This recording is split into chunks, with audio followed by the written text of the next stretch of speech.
Hi, Christine. Hey, Lorna. Happy Magic Monday Magic Monday. on this February 26th, live from the tri-state area. Hello, Houdini in the background. Yep, my dog wants to be part of the magic. His name's Houdini, which you gotta laugh. Can't make this stuff up. Exactly.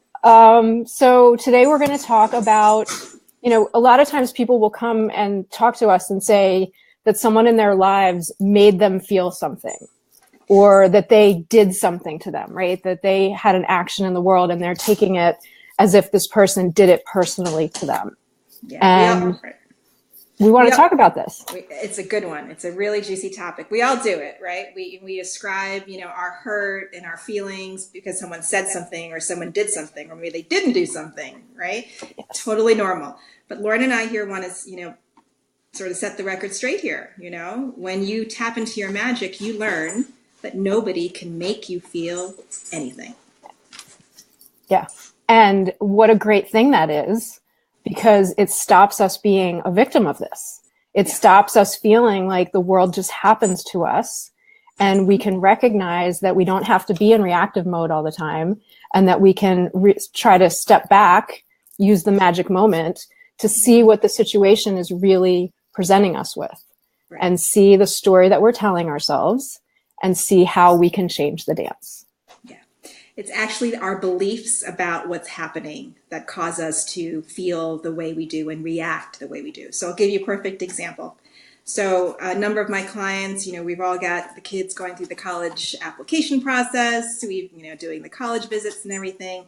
And, it seems to be kind of a common theme here where there's a lot of anxiety and fear and frustration and despair. My son or my daughter isn't doing it. They're going to have a hard life. They're falling short. They should be taking it seriously enough.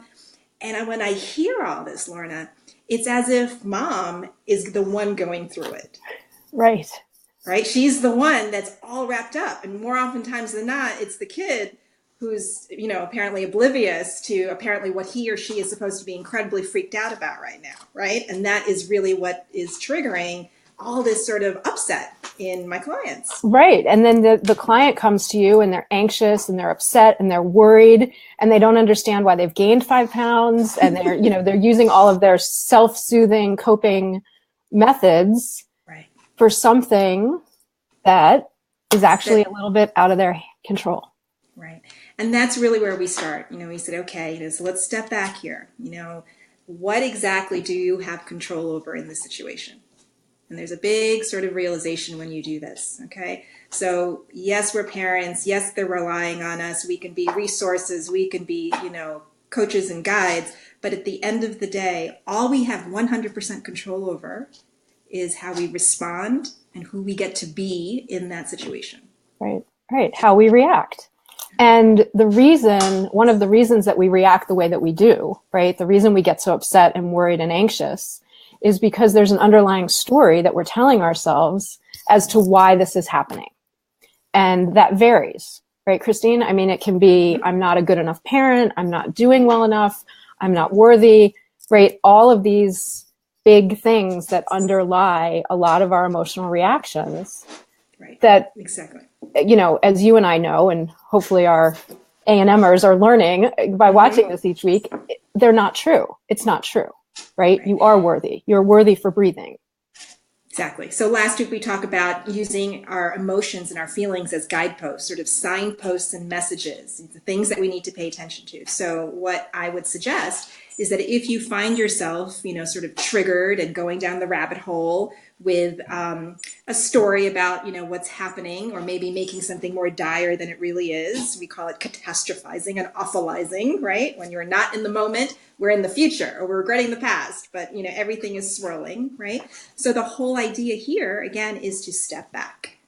To step back and notice, okay? Instead of going into that habitual reaction response, right, which, to be honest with you, when you're in it, you're not even aware that you're actually probably making the situation worse or creating a new problem, right? And the example I just gave you is you're certainly potentially not really forwarding the productive conversation and relationship that you do want to have and that is of value when you're talking to your kids. Right. Right?